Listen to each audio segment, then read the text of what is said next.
Marathon running is not for the faint of heart.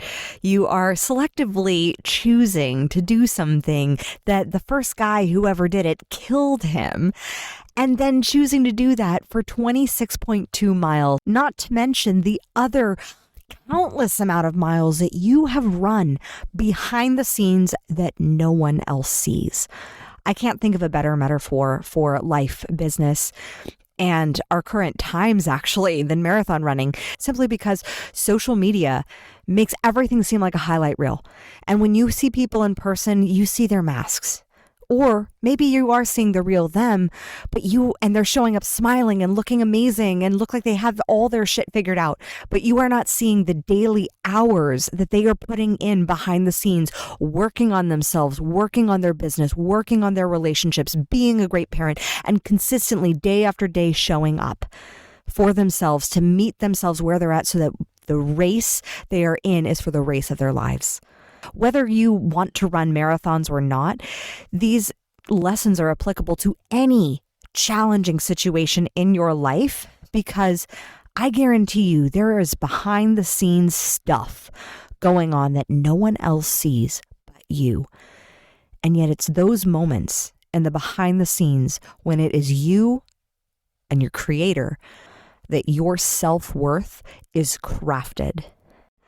So this podcast episode is for those who are choosing to do hard things, for those who are choosing to take on a challenge, consciously or unconsciously, and say, all right, whether I chose to do this or it chose me, I am following this through to the finish line, and I am crossing that finish line. Hopefully this podcast will leave you feeling like you are not alone, and that this process will be rewarded and you will feel phenomenal when you cross the finish line.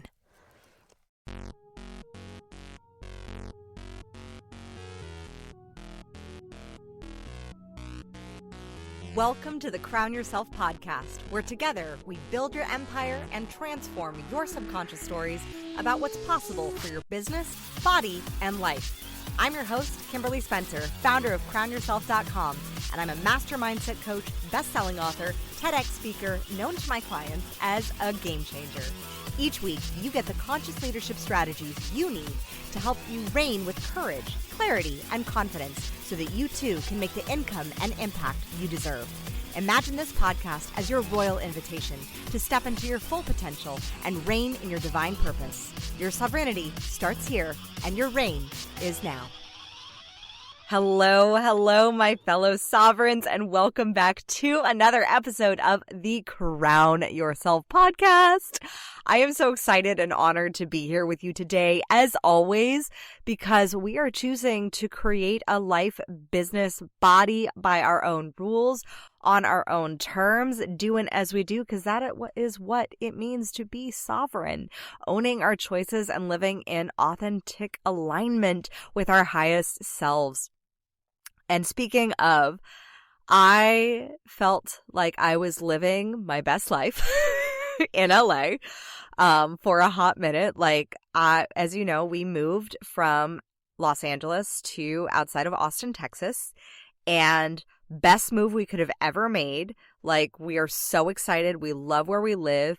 And 2 months after we move, I had the mastermind that I'm a part of, Peter Diamandis' A360 mastermind, was having their annual get-together. And I just decided to coincide this simultaneously to rearrange our Lion King tickets that we were supposed to have in LA in February, but then we moved in January, so moved those into March. Moved the LA Marathon. Well, I didn't move the LA Marathon, but I chose to run the LA Marathon since I didn't run the Disney World Marathon that I was planning on running because of moving in January.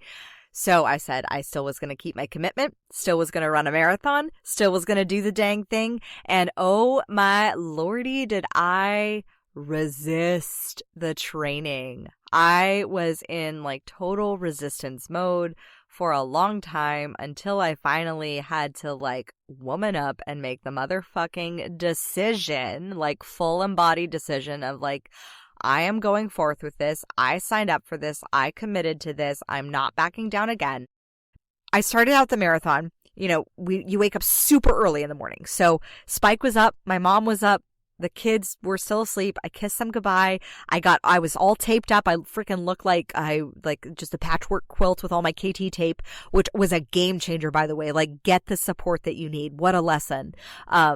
Just the KT tape alone changed the piriformis pain that I was having for miles.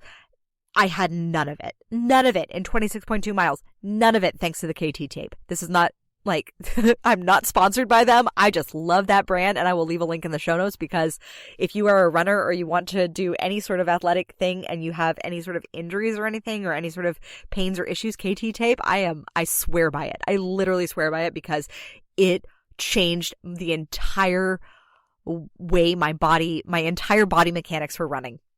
So I got all taped up early morning, and I am ready to go. Spike is driving me.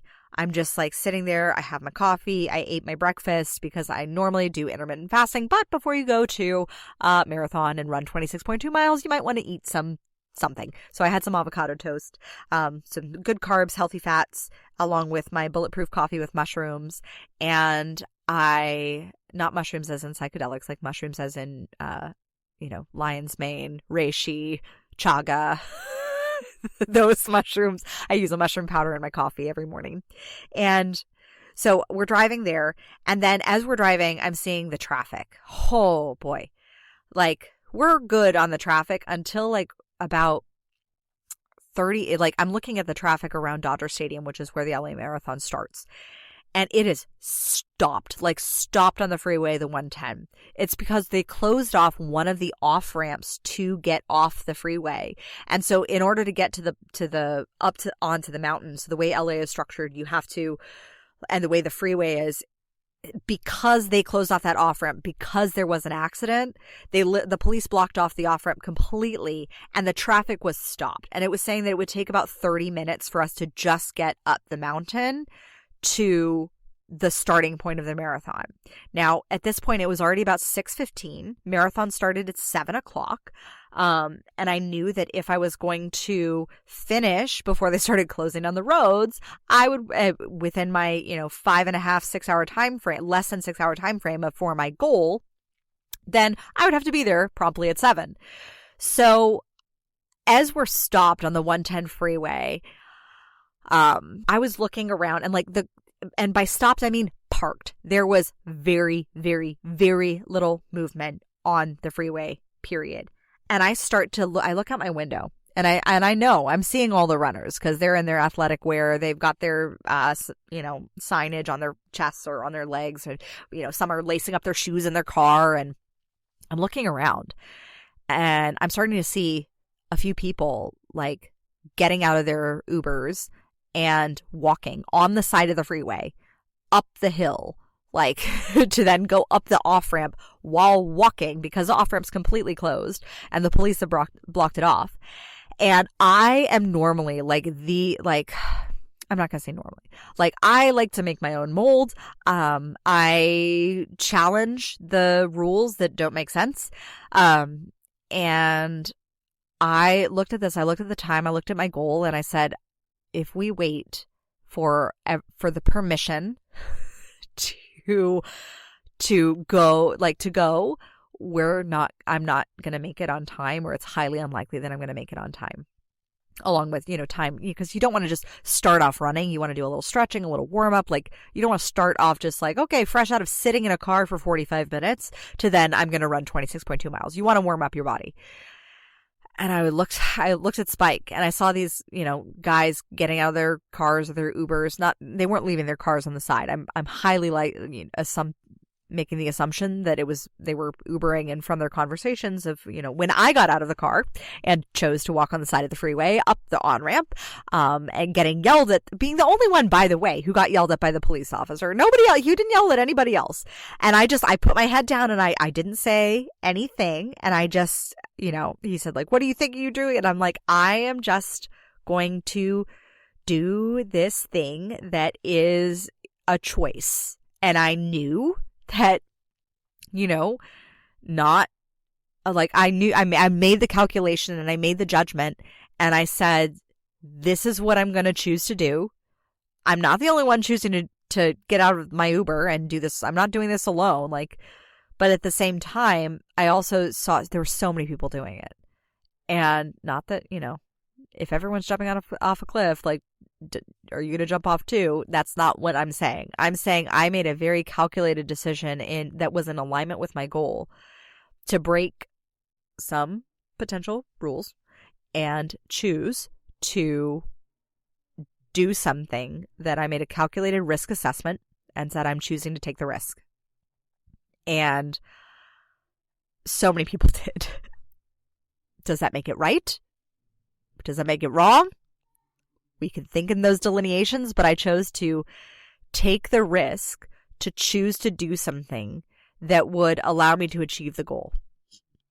And that was such a powerful lesson because as someone who used to be a chronic people pleaser and always wanted to be perfect, always felt like I needed to play by all the rules and follow all the rules, that was such a big embodiment of this next phase of making choices that, yes, as you grow to do anything, you will be taking calculated risks that may go against some current standards that may challenge certain systems, and choosing to do that because you have this goal and this vision and it's not what's always been done is sometimes the right choice for you, or the choice that I would say is the effective choice that actually gets you to achieve your goals.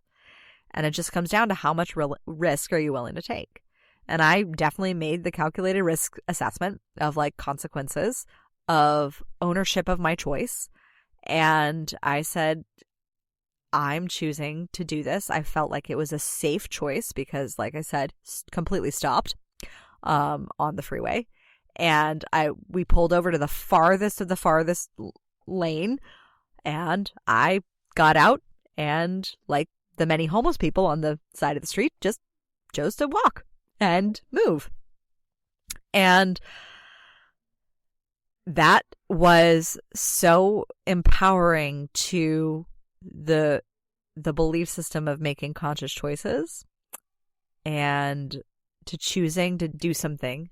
And so it was with that energy that I started the marathon of this, full on embracing my Enneagram 8, the challenger of the status quo, the challenger of systems that may be ineffective. Because my question was why did you block off the entire intersection and create this massive traffic backup? You could easily could have moved people off the accident off to the side. And it's just in that choice, this is where I started the marathon from as far as the energy is concerned. And oh my goodness, the lessons that then ensued from thenceforth changed my life. Let's go. Well, actually, let me start with this. I'm going to tell you a story because in 2018, I ran my first marathon after having my first child, Declan. It was a year after giving birth. And I thought, oh my gosh, I've run, I think, how was that? 5 marathons at that point. No, I think it was 4. And I was like, I got this. My body knows what it's doing. I forgot, though, that my last marathon that I had run was in 2013. So that was 5 years and a pregnancy where my body had shifted and changed and evolved. And that marathon hit me in the hubris. It punched my pride and beat it down like a little bitch. And I barely crossed the finish line. They literally were tearing the marathon stands down. My dad and my husband were holding up the finish line sign just so I could run under it. That's how slow I was going. I went from running a 4:33 marathon to a 6:30 that was brutal, baking in the sun. And not to mention, this was a Boston Marathon qualifier. So most of the people were running a 3:30 or less, 3:30 to maybe 4-hour marathon. Meanwhile, me and the other mama who had just given birth as well, we were lagging behind at the sweet 6.5-hour marathon time in the baking hot sun of October on the California coast. And this marathon, because it was a smaller marathon, there weren't the cheering crowds of fans, of supporters like there are at the LA Marathon or other larger marathons. I was literally running past people like holding their beer cans, because in this one road between Los Angeles and Santa Barbara in in Ventura County, it's where you go and you park your RV and you're like literally on the beach, and you go and you park it and you're there for a weekend. So I was there doing this marathon, running past people who were like lackadaisically strolling out of their RVs with their beer or their mimosa or their wine cooler at like 11, having like the best time of their lives. And meanwhile, I'm there suffering, forcing myself to go through with it because I refuse. Like, I have the marathon mindset, and this has been my mantra since ever starting running marathons back in 2011, that run, walk, or crawl, I cross that damn finish line. So I am damn determined to cross it, but that marathon had me wanting to give up. And I will admit that that marathon put the fear of loving God in me to run another one. Like, it definitely smacked me down hard, and I was grateful that it did because I learned so much. And I had to, once you've felt a loss like that, like where you thought you were really good at something, you thought you were like crushing it, you get smacked down like royally, you gotta pull yourself back up again. And like, you're at that point where it is low. And in 2020, I signed up to run the LA Marathon in March. That obviously didn't happen because we had the opportunity to go to Australia, and then we ended up staying because of the pandemic. So then I was planning on running the Gold Coast Marathon, but then we ended up leaving Australia. Well, the first year it ended up being canceled because of COVID. And then the second year it ended up like we were moving before I could run it, or I was pregnant. And then I was like, oh, okay, well in 2022, I'll then run it then. And then we ended up moving back to California in January. So there were all of these like really well-intentioned desires to do it again, to run a marathon again, to go forth and do the training. But honestly, like we all know, like you either get what you want, you get what you tolerate, you get what you settle for, and that which is unconscious manifests unhappily. And so every time, somehow, I just kept unconsciously manifesting this marathon running thing not happening. And then again, January, I was like committed. I was going to go in. I was like ready. I bought my ticket for the Disney World Half Marathon, waited in line for 2 hours on the interwebs to get this ticket. And then, of course, and I was planning on doing it with a couple friends of mine. They ended up not doing it, not getting their registration in because it closed really super fast. And I was like, okay, fine. I'm going to do it on my own. This is how it's meant to be. I meant to, do this. And then I go forth, and January, we end up moving to Texas. So the marathon was supposed to be on January 8th. Sure, could have I, squeezed it in and like hopped on a plane, quickly flew to Orlando, ran a marathon, flew back, moved? Sure. Would that have driven my family absolutely bonkers? Yes. And because family is a higher value for me, I chose family. And we just decided collectively like that, if the move was not settled, if the house purchase was not settled by the first week of January, that I would not run the marathon. And so that's what happened. And I made that decision, and I said, okay, well then I am still going to run a marathon. I had been training for 6 months, lightly training. And by lightly training, I mean like running 3-4 miles on like 3 to 4 times a week, not doing really long distances, not going above 10 miles. I think the most I hit was 9 miles. And I did that right before we left Los Angeles. So that was early January, late December. And I had signed up for the LA Marathon. And I said, I'm going to do this, and I'm going to do this. And it was perfect timing because it fit right in coordination with the mastermind that I was going to be going to. And I said, okay, this is happening.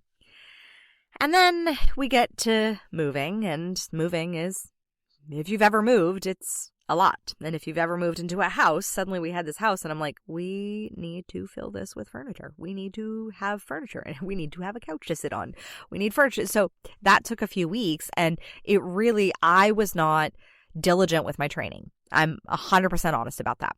And so it really wasn't until the past month where I said, what is my intention for this marathon? What is my intention for running this? And I said, yes, a part of me wanted to prove something to myself, which we know is an egoic construct.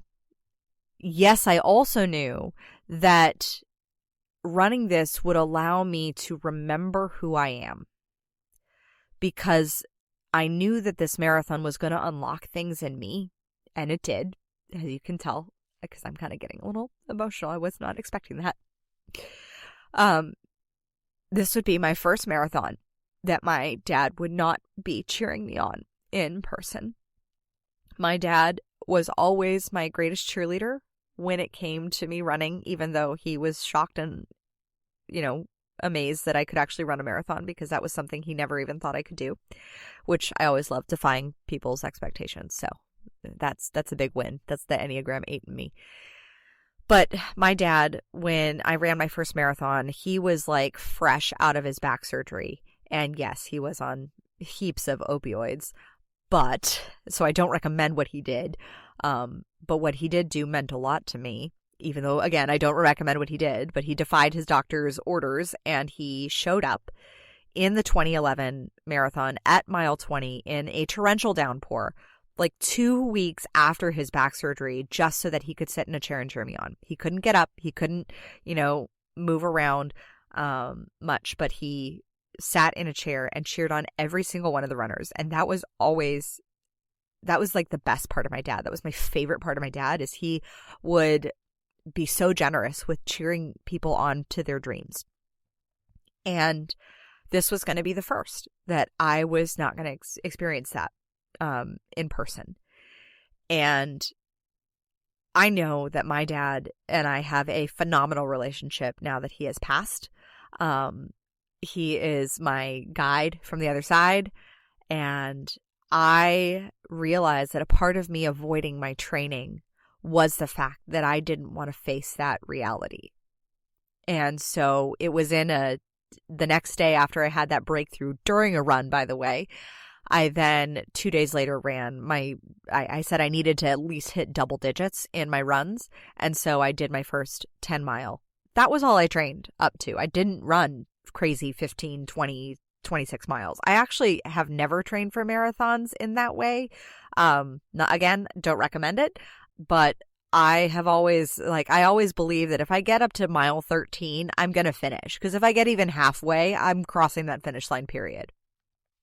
But I wanted to bring forth, because, our bodies know much more than our brains do. And that's why movement of our bodies is so essential to our sovereignty, to our breakthroughs, to our growth, to our evolution, because the body will reveal certain things to you that you may not be aware of consciously, because the body is the domain of the subconscious mind.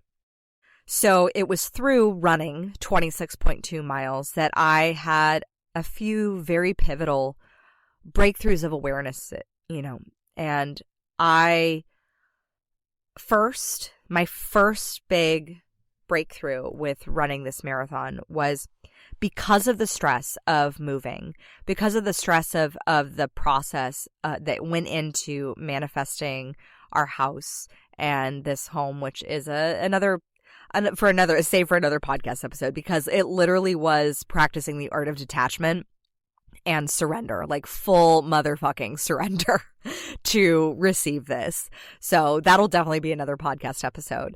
But this one, because of that challenge and the stress and the moving and the process, and then doing that with 2 babies and my mother and my husband, and getting all that, and then moving to a different state, moving to a place where suddenly now we have 10 acres and, 3 donkeys, then 4 goats, 2 animals pregnant, and 3 chickens. And suddenly, like, oh my gosh, it's a completely like lifestyle transformation, complete 180 quantum leap. my body and my nervous system was shot, and what it needed was rest. And I kept on living into this mantra, like, if I'm going to finish this marathon, the number one thing I needed to focus on was rest. And so that's what I did for the week prior, and even before that. I really concentrated on getting my meditations in on a regular basis, and meaning 1 a day at bare minimum, 2 a day typically, and then getting my sleep, because that was the most essential piece. I knew that I would not be able to fare and do the 26.2 miles, do that amount of length without having my body having the reset of sleep. Sleep is just my best friend recently. And the more I'm leaning into that, the more excitement, energy I'm actually having during the day, which is actually creating far more progress. Maybe that's just the fact that I'm a projector in human design, and energy is, and rest is so essential, and I don't operate the same as generators. But that piece of, like, I just knew intuitively, like, my sleep was my priority. Like, that was, and so the week prior, like, everything was, okay, who's sleeping with the children? Like, how are we going to navigate that? Which child is the best one to sleep with? Because Declan's been wanting some extra cuddles. And then Colton, obviously we still co-sleep with Colton. We love it co-sleeping. It's been we did it with both children, and it's just brought so much connection, but it, depends on what their sleeping schedule is and what they're doing as well. So it was really a navigatory, if that's even a word, process of how, and I was so grateful for my support network of being able to understand that. So once I had the sleep like on lock, the second thing that I really had to have an awareness of was, as I was running the marathon, the first breakthrough. So we're moving. I got my rest. Like, I felt really amazing. I felt great going into it, and I had committed. I made the full body decision after that run, where I realized what I was actually avoiding was the reality. And I realized that in this marathon that I was going to face that reality, and that my dad is passed, and that would be something that I would have to, like, this was like the final goodbye, not only to LA, but to my father. And I knew that. And so I went into this marathon knowing that I was probably going to bring up some feels. And I also went in with a full-bodied commitment that I was going to finish. The 2 goals that I set, very, very clear. 1, be better than the time that I did the 2018 marathon. So 2018, I finished around like 6:30. I said, I just want to finish in under 6 hours. That's it. I just want to finish in under 6 hours, period. And I wanted to make sure that I finished without injury, like with, feeling good, feeling vibrant, because I literally was going from the marathon into the mastermind, which the party started that evening, and then 3 days of intensive all day, 8 a.m. to 9 p.m. at night, classes, networking, speakers, all of that. So it was like from one marathon to another. So I knew I didn't want to go into that half-assed either. I didn't want to go into that feeling completely dead like I felt after the 2018 marathon. So I said, I want to feel vibrant. I want to feel alive. And so I had those 2 goals, which could seem like they were in opposites. And I wanted to make sure that I did it without injury. So making sure that my body felt really good crossing that finish line. Like, now injury is different than pain. I was fully accepting that, with every physiological challenge, there will be physiological pain to a degree. But I'll get more on that in a hot minute.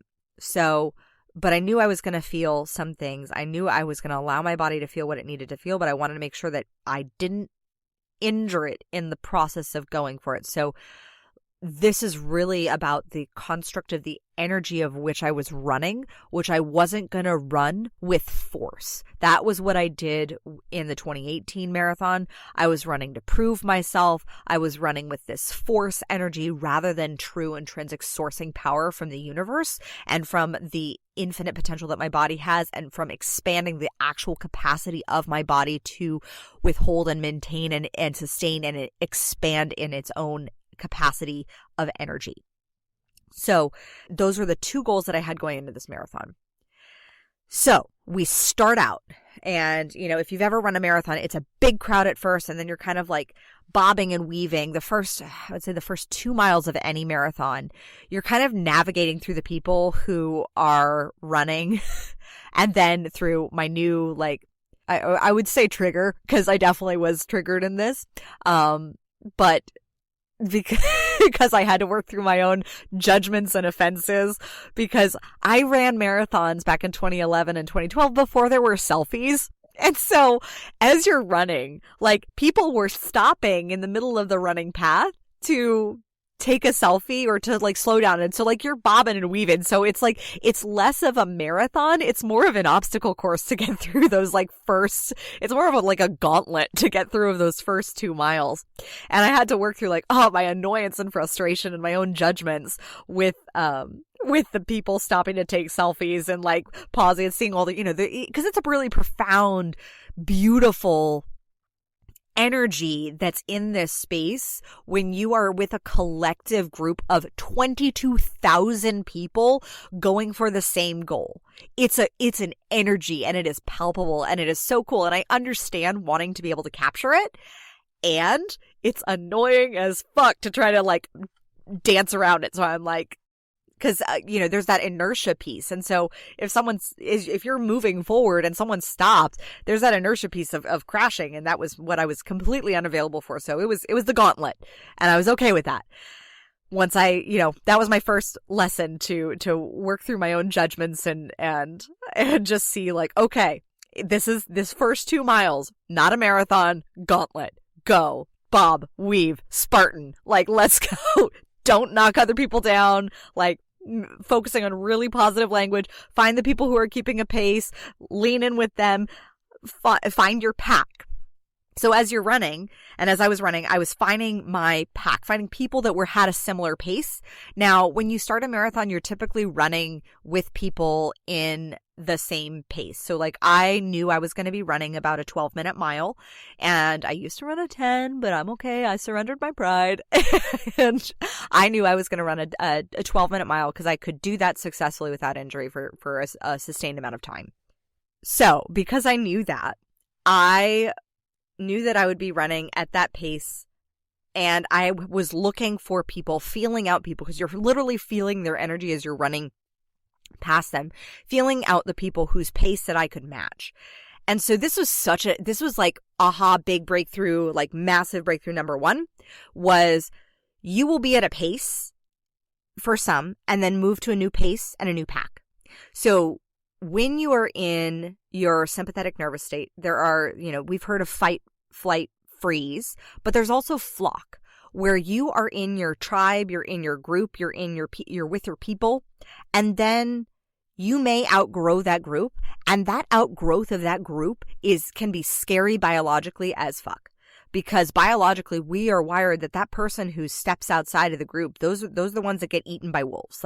That's our human biology. So when you're running a marathon, you're going to be, because it's such an individualized event, you are going to be finding people whose pace you match, who you may pace with for a while, and then who you may evolve outside. So it's a constant progression, especially if you stop for bathroom breaks like I do. I'm not the marathon runner who chooses to pee themselves. That's just not my choice. I fully am okay with taking a hot second to go use a proper porta potty. But you will move your pace. Your pace, your flock who you group with will adapt and you will change that pace and find those people who on it. It's almost as you're running, there's not oh, you're running at this pace, I'm running at this pace, let's go run together. It's an almost energetic agreement of you're just holding the space for each other to be in the same pace at the same time. It's it's the coolest energy. It is so cool. And it is also such a powerful business one that I found over the past year, especially with really choosing to consciously pace myself with friends, innovators, changing the environment of the people that I surround myself with, because those paces, there are certain paces that I'm choosing to run it, listen to the language very carefully, that I know that I'm outpacing some people that I used to pace with before, business-wise, And that doesn't necessarily mean financially. That just means like we're running toward a different goal. Like maybe if you're running toward a 10K a month goal, that's something that I've already passed. And so we may have been running together for a while. So you may be in a group. Like when I first started coaching, I joined this group coaching program, and I knew that I was joining the program more for the community than for the content, because I had a feeling in my gut, like I already knew the content. I'd done so many programs around coaching and building an online business, and I have multiple access to like so many courses, but I knew that this one I was really joining specifically for the community, because I was moving from being pregnant to being a mompreneur for the first time, and I knew that I needed some community around me to support me in that transition. But through that community, I eventually paced myself differently, and some people are no longer coaching. Some people have pivoted their businesses. Some people have, so we've gone on different paths, and that's okay. But there's the tribe that you start with, and then you may outpace that current tribe, and then you pivot and go to another one. And so you're constantly bound, you can be moving communities, and that's okay. Because as you grow, especially if you're on a path and with an intention for quantum leaping, for really exponential growth, you're going to be changing your flock more often than not. And that's okay. And marathon running was such a especially this marathon, was such a powerful awareness to that truth of like, okay, I paced with this one. I remember this one guy, we were in this space and pace, and we were pacing together for probably about 2 miles, like just natural, like running side by side. No, we didn't say a word to each other. There was just, I knew he had the pace. And then like there was a friend that found him, and then he just went off and paced a little faster. And that's fine. Totally fine. Like I knew, I was like, okay, I'm on my own. Okay, I'm on my own again. All right, I'm on my own. Okay, well, let's find that next flock. Let's find that next pace. And so that's where we constantly allowing, and it's the literal biological and physiological training of the body that it is safe to find your new flock when you are outpacing your current one. It is totally safe. That was a huge lesson.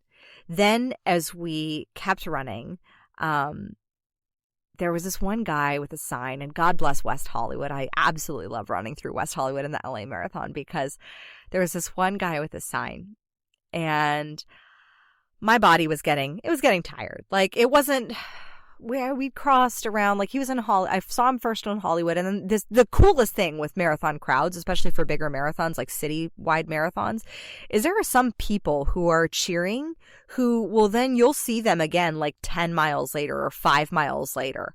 And they're like, they'll be there, and then they'll be 5 miles later, they'll be like 10 miles down the road. So it's really cool to see. And there's this one guy who I saw in Hollywood and then in West Hollywood, and he had the most beautiful sign, and it said, "When your legs are too tired, run with your heart." And it was such a reminder for me, because coming from my Pilates background, I know that yes, I can run with my legs. Like my legs are strong, but that's not where your legs are an extremity. Your arms are an extremity. They're stemming out of your core. Where you really run from, where your body really moves from, everything stems from your core. Your chakras are in your core. Everything stems from this core. So the physiological core, the core values, if we think of it metaphorically, if we think of it on a metaphysical level, like the core of who you are, everything stems out of the core. So you don't want to run with your extremities. You don't want to run with the outside things. You actually, when you run from the place of your core, metaphorically, spiritually, emotionally, physiologically even, because how you do anything, how you do everything, the physiological core, when you run from that core, it changes how you run, and you can actually run farther and faster. And that reminder of just seeing that sign, which is why it's so important to surround yourself with signs, verbiage, things of inspiration, words. For me, it's words.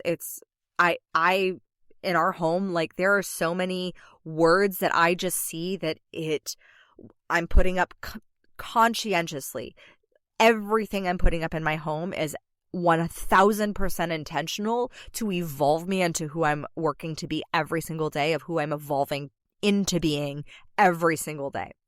So when I saw that sign, it was such a reminder to not only run from my core of like the physiological core of having the rotation in my run to power through the obliques, through the abdominals, to then through the transverse abdominis to pull up and in through the core so that all the abdominal wall is engaged as you're moving forward, because that's what's really going to create that torque, the propulsion.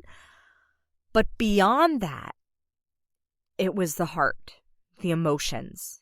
And that it was after seeing that sign that a couple miles later, it was around mile 15, I started running through Beverly Hills.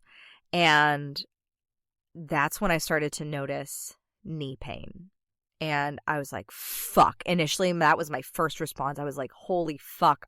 No, I have 11 miles left. Not knee pain right now.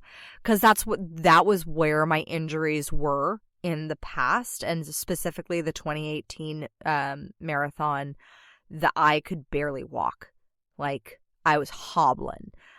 So that was my initial reaction, was a past reference, was the physiological memory of what had happened in the past. And then that's when the coach came out.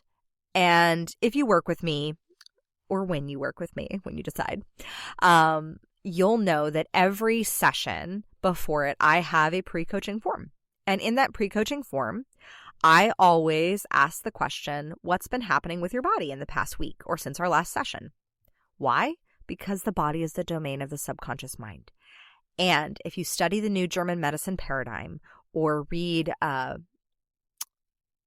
The Secret Language of Your Body, New German Medicine Paradigm will just blow you away. Literally what they can see is for every single dis-ease, ailment, issue, you'll see concentric rings on an MRI scan in the brain as to where a specific traumatic event happened. So they trace it to literally everything from macular degeneration to cancer to knee issues, whatnot. So having studied that to a degree and knowing that the body represents certain things, if you think of the metaphorical representation of your body, of this meat sack that we're in, the metaphor of certain joints, of certain mobility points in your body is a metaphor for what you're currently going through. And where was my knee pain? My right knee. So the right side, masculine side, left side, more feminine. So right side, and right side, masculine, feminine also depends on which is your dominant side, as far as whether you're left-handed, right-handed, or more left brain, right brain. But traditionally, most often, 80% of the time, right side, masculine, left side, feminine. So I knew right side, masculine, moving forward. Okay. My dad always would be mile 20. Mile 15. What's coming up soon? So that was when I felt the knee pain. I accepted it. I acknowledged it. And that what does the knee joint do? The knee allows your legs, your body to physiologically move forward. So I knew I was going to be moving forward. This was a piece of moving forward. So as I accepted the pain, because if you resist it, if you force it, if you're like, no, this shouldn't be happening. No, that's what I did every single past marathon where I'd ended up with an injury. So I said, hey, what the heck? Like, let's try this thing that I've done successfully in my business and in my life. Let's move up the scale of emotional vibration into the place of acceptance. Because otherwise, if you're in the shoulds, then you're feeling the shame or the guilt that you're feeling the thing that you're feeling, and you're in denial, which can also lead to anger, which can, you're in all the lower vibratory states of consciousness. So I said, okay, I'm going to accept that this is what it is. And I literally asked the part of my body, I asked my right knee, I said, what are you here to show me? What do you need to reveal to me? And it just brought up a well of emotions, and I felt it, and I knew, and I said, okay, this is moving forward. This is goodbye. This is letting go. I got this. and I allowed myself, instead of forcing myself to run, instead of pushing through and saying, no, I got to run at this point, it's a marathon, I run it. I said, I just felt my body say, just walk, feel this space, let yourself move, let yourself go, let yourself do the thing. And I kept allowing that space. And it took about 2 miles. And then it processed. It fully processed. I said, okay, I'm allowing myself to let this go. I knew this was tied to grief. I knew this was tied to the passing of my father. And I knew that this was my body's like, okay, that masculine force that was such a dominant influence in my life is not there, or is not there in the way that it has been, which is positive in some respects and negative in others. Like, or not negative, but I miss the cheerleader in my dad. The positive part of him being gone is like the addiction piece is no longer a thing that I'm needing to help him work through or feeling obligated to help. He's free of that. And so I felt it, I was with it. And then I did the thing that at the beginning of the marathon, I felt like such a hypocrite, but I allowed myself to laugh at my own judgments of like my own judgmental self, because one of the things that I had noticed as I was running, Declan is very much into money manifestation. And he loves finding money. And whenever he finds money on the street, we celebrate it like we just won the lottery, like from a penny to a dime to whatever. And as I was running from the very first mile on, I saw so much money in the street, like so much money. And it was such a powerful lesson of money is always around us. It's always abundant. It's always present. And you just got to reach down and pick it up. Like you just got to tap in. You just got to choose to reach down and pick it up. But and every time I passed it, because I didn't want to be that person who was stopping, creating inertia and stymieing other people in their progress. So I made the conscious choice. Okay, I passed up like at least $1 in spare change that I found that I saw as I was running. And every time I thought of Declan and I thought of his reaction of how excited he gets for every penny and every dime that he finds. And I'm like, no, this is my run. I'm choosing to not pick this up. I'm choosing to not tap this in, but I am recognizing how abundant this universe is. I am recognizing that all I have to do is make a choice to just reach down and pick it up. And so then as I was walking through Beverly Hills, I saw a penny and I reached and I was like, this is what it just called to me. And I said, I am going to make the choice that I'm going to have a penny for Declan when I see him. And I picked it up. And of course I got the looks from the other runners who were like, God damn it, lady. Like you're in our path. And I was really trying to be as considerate as possible, but it was such a moment of like, oh my gosh, here's my karma. Like this was my karma for all my judgment in the beginning. Totally coming back. I'm okay with that. Okay, I had the penny. I didn't pick up any more money after that, but I had that penny and I knew that would bring Declan a lot of joy. So I was so grateful for that. And then it was after finding that penny that I felt that the renewed sense in my body that running was okay again. And my knee was fine. My knee was 100% fine. And so this is the thing about emotions. Emotions are energy in motion. It's energy moving through your body. And so the pain was not the pain. The pain was just a symbol that there was repressed emotions in my unconscious mind that needed to work their way out, that were specific to the joint of moving forward and moving on after the passing of my dad. So I was like, oh my gosh, the body is such a wondrous gift. It was phenomenal to be able to feel that, experience that, see that in real time. Like I've experienced that multiple times, but to do that on this 26.2 mile journey and to know that like, oh my gosh, my body was totally fine. I was running predominantly for another 4 miles after that. It felt amazing. And then my knee got a little like my knees and hips were specifically, and my hips were getting a little tired, and I could definitely feel the hip strain in my lower pelvis and butt. And in the hips. And I knew, I was like, okay, unconscious mind, like what next? What are the next emotions that you're bringing up for me? And what are the next experiences? What are the next things that I need to process? And if you think about the base of your spine, if you think about the base of your pelvis, it is a basin. It is your root chakra.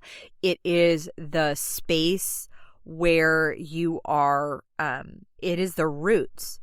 And that was such a powerful metaphor because we have been so uprooted these past 2 years, uprooted from Australia, uprooted from California, planting our roots in Texas, buying a house, like creating those roots again, like uprooting from, if you've ever lost a parent, then there is this experience of like you are rooting yourself into a new identity that no longer attaches to that former person of who you felt you had to be for your caregivers. It's such a powerful and transformative experience, losing a parent. And because you're literally setting down new roots. And so I knew that it was this concept of like literally my nerve endings in my pelvis, my body is in the formation phase of creating new roots energetically into this life that we're consciously creating as far as what we want to create based off of the fact that our past has prepared us for everything to go forth and do everything that we're wanting to manifest in this world. And knowing that, I'm like, okay, I'm creating new roots of belief systems, new roots of embodying those beliefs on a whole nother level. I mean, just the process of purchasing this house was this whole embodiment of like, do you really believe in the attachment, in detaching, in surrender, in faith? Like, do you have such full faith? And the answer was yes. Do you have courage to say no? Do you have courage to hold your boundaries to what you will and will not accept?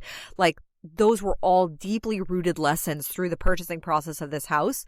And then moving from that process into this marathon of like saying goodbye to my childhood home and that saying goodbye to my childhood city, and then knowing that I'm planting new roots for my family so that my kids will grow up in a totally new city and new roots for my children, knowing that we are rooting them into a home and a family after, 5 years. I mean, Declan has moved 5 times. I mean, if you don't count the 6 moves we did in Australia to different Airbnbs or apartments, Declan's moved once a year, pretty much every year of his life. And this was such a new experience of like, since we moved in to our home in Texas, he's been asking me like, Mama, like, are we going to spend Christmas here? Are we like, where are we going to move back? Like, and finally he's starting to grasp the concept that like, this is our forever home. Like, this is where home base is. Like, this is what we're building here. And that's new for him. Like, that's something like I never experienced. I grew up living in the same house and a whole different construct of what a home was versus like the construct that Spike and I are building is that our home is our family. Our home is wherever we are as a family, and the location is fluid. But I realized that Declan, being 5 years old, he really needed that concrete foundation of like, this is where we live. He needed a little less fluidity and a little bit more structure and foundation for the beginnings of his beautiful life. And same with Colton too. Colton's just a little newer to the world, and so he hasn't experienced as many moves, and he won't experience as many as Declan did. And so they're both going to have different life experiences in this beautiful imprint period of their lives. It's going to shape who they are as humans. So this whole concept of rooting in, creating roots was coming through my body in such a holistic way. It was coming through my body in a holistic way to where I felt my hips, my pelvis readjusting. Also, readjusting after, being the bearer of 2 children. I knew that this was also me rooting into my body, me back into me, rather than me being into the vessel for creating another human. Like, I am planning on creating another human eventually again. But this year it's about me. And I've been very clear with that. And I'm super excited for the evolution of who I'm birthing. But it did also feel in a way kind of like I was pregnant again, like the same similar pelvic pain to a degree of like the stretching of the pelvis, the engagement of the fascia, like it felt like that. And I was like, oh, this is just me literally birthing from my chakras the next level version of who I am. Like this is my body preparing to be that vessel, to be the emergence of the next level.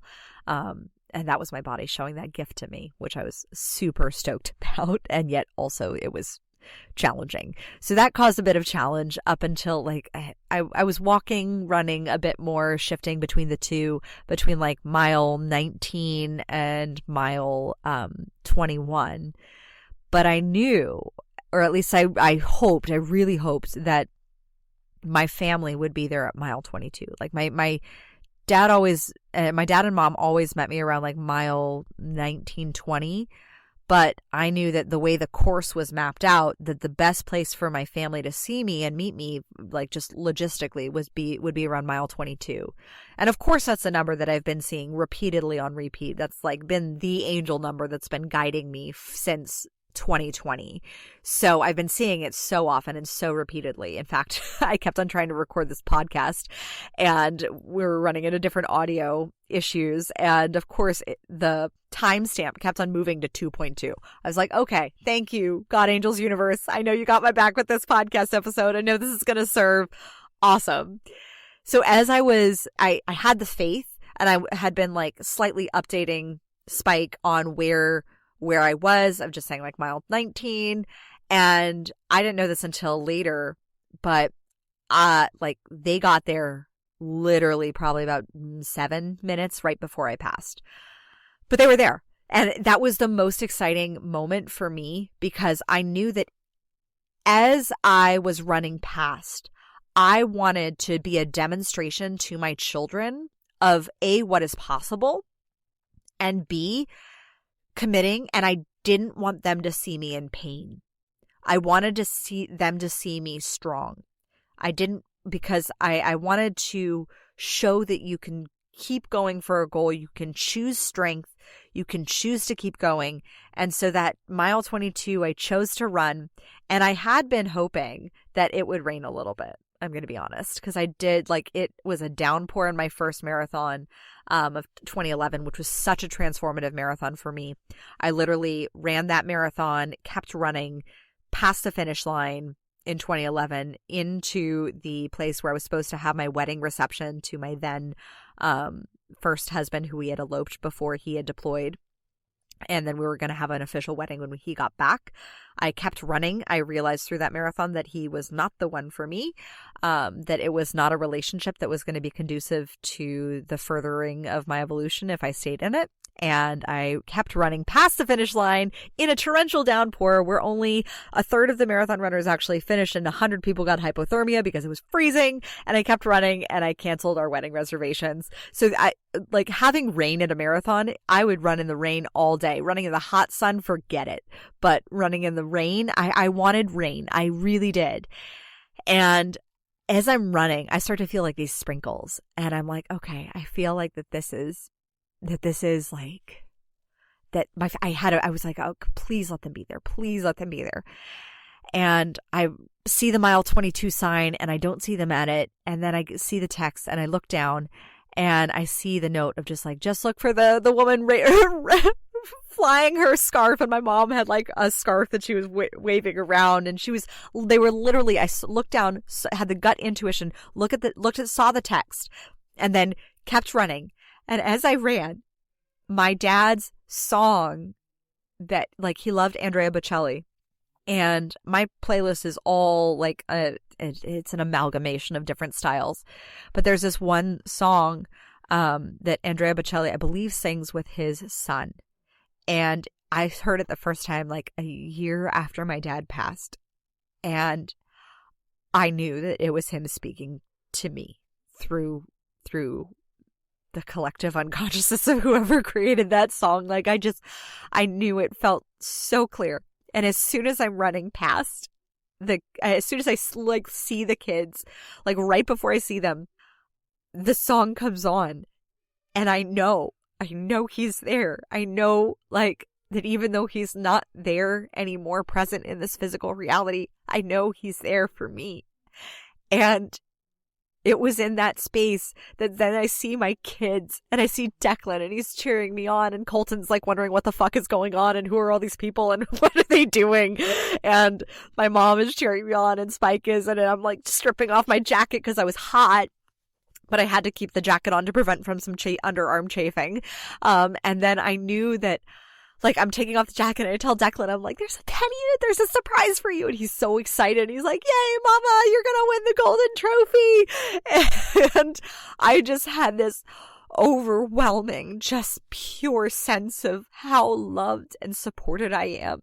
And it was so profound. And the biggest lesson that I learned from that is, like, the importance of a cheering squad. I have seen so many people, you know, especially in the coaching industry, who are like, I don't need a cheerleader. Like, I need, you know, strategy and all this. I'm like, you fucking need a cheerleading section. You need someone who is in your corner, who shows up for you regardless. You need someone to show up. Showing up means showing up, and you show up for them.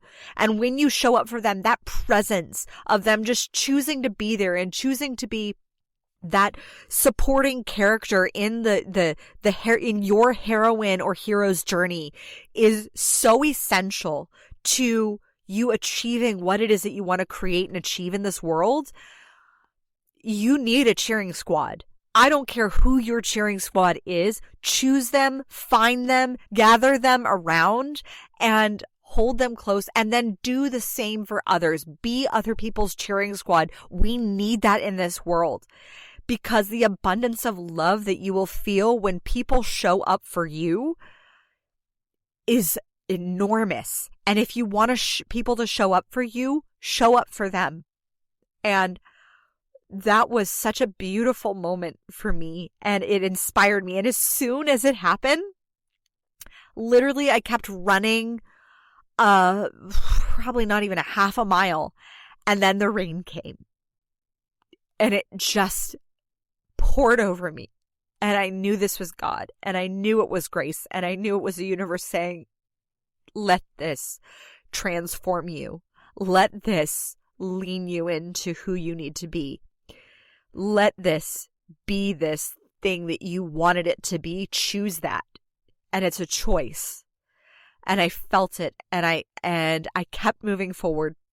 And as I was moving through toward the finish line, I finally see, you know, mile 25, 26, and I see the finish line, and it's in sight. And I say this like 100%, not to brag, but I know that who I am meant to be in this world is someone who is cheering and championing on others, because that is something that is so necessary in this world. It is so necessary to have people in your corner. And I was running toward the finish line, and I see this guy, and he is hobbling, and he is hurting, and I can tell. And I look at him, and I say, come on, we're going to cross this together. And I feel the energy, like there is an energy that is palpable when you are almost so close to crossing that finish line. And you want to do it, and you want to do it strong, and you want to do it feeling good. And I slowed down my own pace. I saw the clock, and I said, the clock said 5 hours and 50 minutes. It was really about 5 hours and 41 according to my own timing. But I knew that I had 10 minutes to cross and be able to, at the bare as minimum, at the max 10 minutes. I probably had more than that, but according to the actual timestamp clock that was on the major overhang that says, like, here's the big timing. And I knew I could still meet my goal. I was not injured. I could still cross under 6 hours. And I knew that I would not be able to feel like I crossed strong if I didn't help this guy cross with me. And because I saw him and I felt his pain, I felt the challenge that he was under, and I knew he was so close to crossing, he would have crossed. But just having that encouragement and being able to be that for him and say, like, let's cross this together, that felt so good for me. And after he lit up, like his energy just shifted. And I said, we got this. Like, and there were a couple times where I could see he was struggling, and I slowed my pace down. I said, okay, we're crossing this together. And he was so grateful. And he later turned to me and he was like, thank you so much for helping me. Because it's just that little bit of kindness, that little act of kindness, of just saying, we're going to cross this together. We're going to go through this together. You are not alone in this. Marathon running, just like life, can feel very solitary. Just like entrepreneurship, it can feel very solitary, especially when you're, alone in a podcasting booth or alone behind your computer or at a coffee shop. Like, you may be surrounded by people, but you're not connecting. And if you can truly just choose to lean into those relationships who you may not 100% know, and just lean into the desire to really connect under the shared banner of a mission to cross a finish line that you both see as valuable and meaningful to you, and to support one another in crossing that together, it's a game changer for your performance. I crossed that finish line feeling so strong, feeling so invigorated, feeling so like I was embodying the fullest potential of who I could be, that I even was able to, after the marathon, I had to find my car, and where my family was. And 22,000 people ran this marathon, so there was a lot of traffic, to say the least. And after the marathon, I was riding on such a high that I was going beyond what I thought was possible. And I said, okay, I'm going to keep walking until I find my car. And Spike was parked a mile away, and we had to drive to meet each other. But that experience of just being able to help somebody else cross, I felt so good and felt so alive after that, and that's what I feel every time my clients achieve a goal. Every time they whatever goal it is, whether it's financial, business, they hire the best team, they reconnect with their estranged children, they discover a new way to connect with their partners. Whatever it is, I see, hear, feel, and know that it is in that space of just helping others cross their finish lines that is where I just light up. And it is everything to me. And all of those lessons combined were ingrained and etched in my bones now. And just in being able to share this with you, I was able to experience that again. So if you've listened this long, thank you so much. And if you have, and you found this and my stories to be of value to you, please share this with a friend who is going for their own marathon goal. Maybe it's not necessarily running a marathon, but maybe they're doing something that is going to require them to go the extra mile, metaphorically, to challenge themselves, be that cheerleader for them, send this to them. And I thank you so much in advance for passing this along. As always, own your throne. Mind your business, because your reign is now. Thank you so much for tuning in today. If what you heard resonated with you, be sure to subscribe and start creating a bigger impact now by sharing this with a friend. Just by doing that one simple act of kindness, you are creating a royal ripple to support more people in their sovereignty. And if you're not already following on social media, connect with me everywhere at crownyourself.now for more inspiration. I am so excited to connect with you in the next episode. And in the meantime, go out there and create a body, business, and life that rules. Because today, you crown yourself.